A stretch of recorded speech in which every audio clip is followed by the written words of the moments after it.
অহং চলে গেলে নিজের মনই নিজের গুরু হয়, সৎ ও অসৎ বিচার আসে।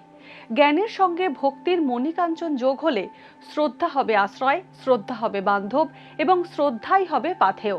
নমস্কার, শুভ সকাল। লোকনাথ বাবার বাণী স্মরণ করে আজকের দিন শুরু করা যাক। কর্কট, সিংহ ও কন্যা রাশির জাতকদের ভাগ্যে আজ কি আছে জেনে নিন।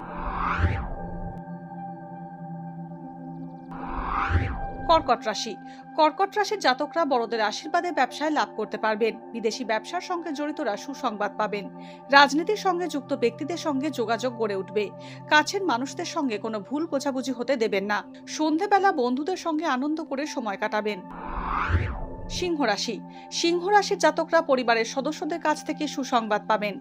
আর্থিক চাপ কমবে। কাপড়ের ব্যবসা করেন যারা, তারা আজ লাভবান হবেন। পরিবারের সদস্যদের যত্ন নিন। কর্মক্ষেত্রে শত্রুরা আপনার উন্নতি দেখে ঈর্ষা করবেন। সকলের সঙ্গে ভালো ব্যবহার করুন।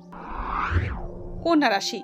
কন্যা রাশির জাতকদের পারিবারিক পরিবেশ ভালো থাকবে। সম্পর্ক মজবুত হবে। পারিবারিক সম্পত্তি সংক্রান্ত বিবাদের সমাধান হবে। সরকারি চাকরিজীবীরা মহিলা সহকর্মী ও আধিকারিকদের সহযোগিতা লাভ করবেন। আশপাশের পরিবেশ আনন্দমুখর থাকবে।